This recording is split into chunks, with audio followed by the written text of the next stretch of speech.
Coba sampean misalnya ngaji tafsir, belajar sendiri kan susah. Terkibnya susah, maknanya susah, bahkan beli kitabnya kadang tidak kuat. Loh, untuk jadi alim tafsir itu kan harus beli kitab. Loh, saya sering belajar kitab itu jutaan. Tafsir Tobari, saya pernah beli kitab Fakhrur Razi itu berapa coba? 27 jilid. Karangannya Fakhrur, belum karangannya ulama modern, Imam Sa'rawi. Itu berapa jilid? Itu jutaan. Saya kemarin juga dihadiahi kitab Pak Quraish Shihab namanya Faidul Bari fi Syarhil Bukhari. Pak Quraish Shihab yang terkenal. Dia sering diskusi sama saya ngasih hadiah beliau ngasih hadiah saya.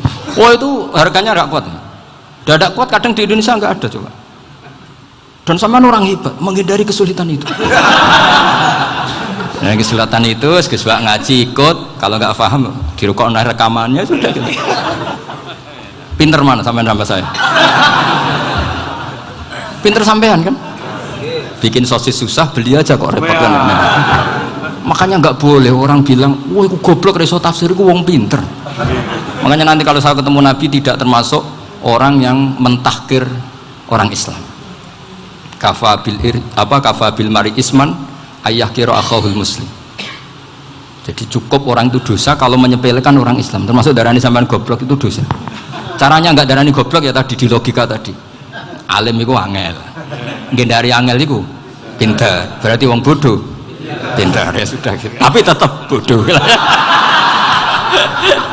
Tapi ini satu cara untuk saya respect gitu. Coba orang yang ngaji tafsir saya banyak, mungkin ribuan. Itu sebetulnya mencintai Quran. Karena Quran adalah kitab suci yang panduannya umat Islam. Sangat mencintai Quran. Terus kemudian mereka nggak paham. Terus mencari orang yang memahamkan. Burono lah cara jawabannya. Terus keren saya itu di mana coba? Lah terus mereka kurang ajarnya gini. Kalau paham itu ya alhamdulillah paham. Kowe nak ngaji Gus Bae ngono tok.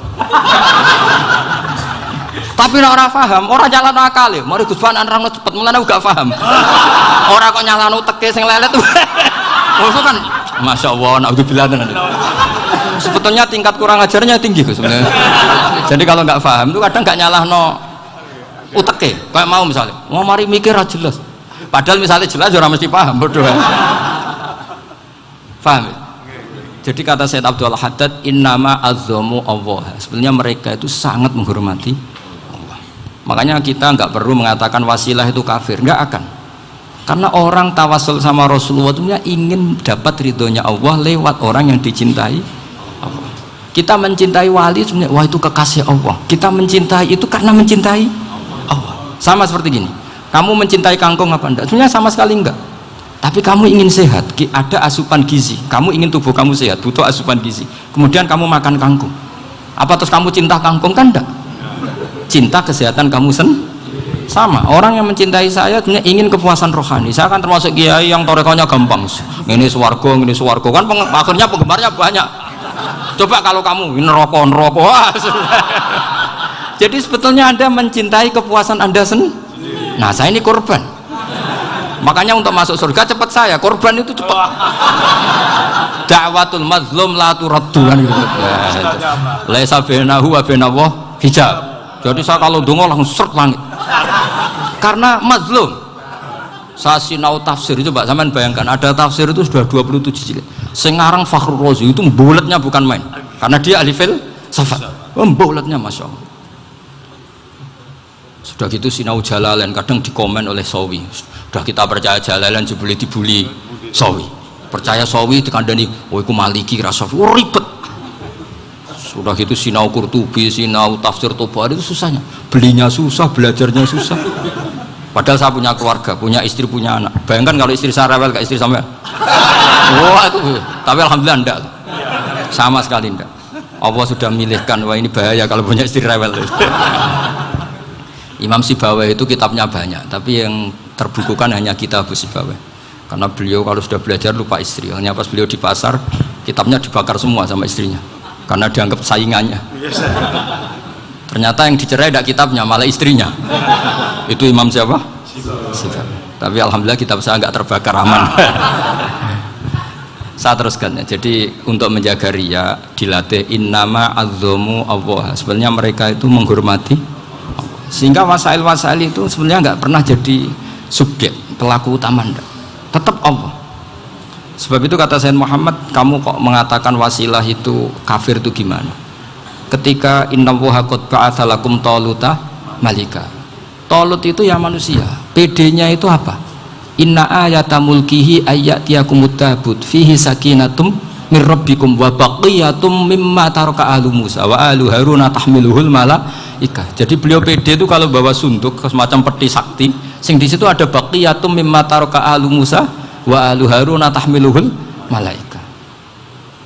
Ya kayak semacam jimat, tapi saya bukan mensyariatkan jimat enggak, karena nanti banyak penjual yang pembohong juga gitu loh. Cuma cerita, kamu tidak usah mengatakan kafir. Dulu Talut PD-nya kalau bawa sunduk semacam peti kesaktian yang di situ ada baqiyatum mimma taraka ahlu Musa wa ahlu Haruna tahmiluhul malaika. Sehingga Khalid bin Walid meskipun beliau sahabat dan menyaksikan wajah Rasulullah SAW, itu bawa sya'aratun min sya'aratihi Rasulullah SAW, bawa rambutnya Nabi. Perang kemana-mana itu diletakkan di pecinya. Nanti sama tanya lagi, masa pakai peci Khalid bin Walid ini? Wah panjang, sampai itu repot. Sampai tak warai ngaji usul fikih. Usul fikih itu kalau ngaji itu ada istilah tangkihul manat. Ini mestinya wilayah yang kita bisa berdebat sama Mbah Firjon.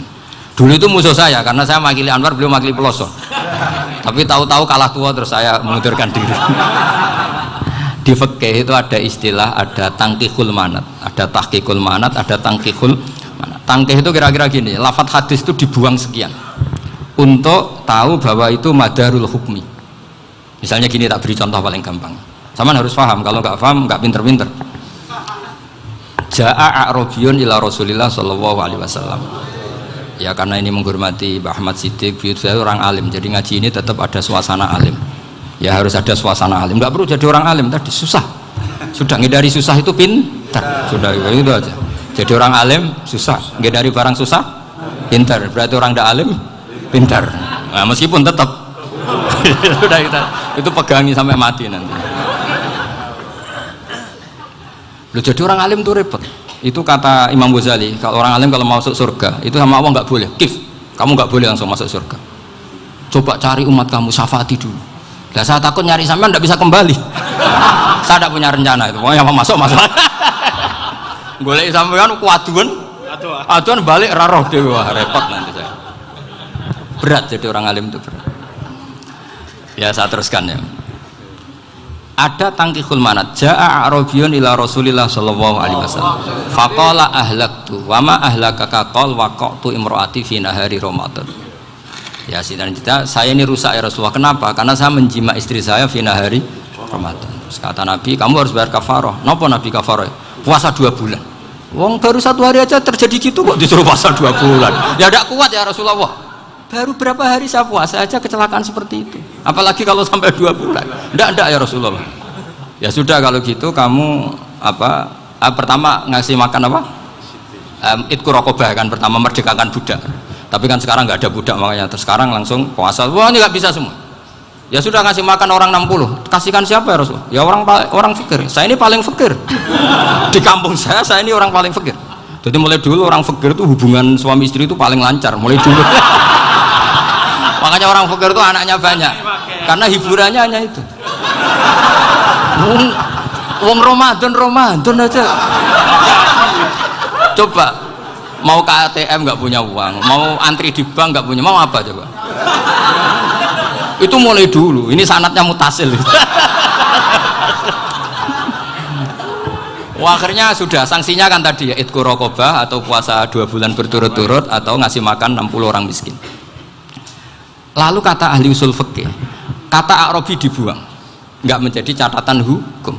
Orang kota pun kalau melakukan itu juga kena sanksi yang sama. Imro'atau juga dibuang. Andai kan itu dilakukan untuk amatnya juga ketentuannya sama. Nah sekarang perdebatan antara Imam Syafi'i dan Imam Malik begini.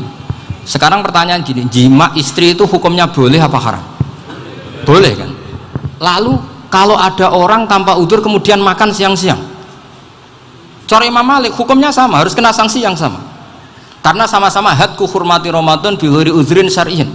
Sama-sama merusak hukum Ramadan tanpa udzur syar'. Lo jima itu tidak zina. Kan hukumnya jais. Nah, sekarang makan hukumnya jais, harusnya juga kena ketentuan yang sama. cara pikirannya Imam Malik. Lah alhamdulillah Imam Syafi'i gak setuju. Wah, cara setuju repot. Bahkan orang-orang Syafi'i sudah punya khilaf, kalau gitu minum dulu. Iya, biar nggak kena. Iya, biar iftarnya pakai minum. Setelah minum baru jima kan. Iya. Ini sudah menyiapkan khilafnya. Itu ini khas Syafi'i ini, bongso rekayasa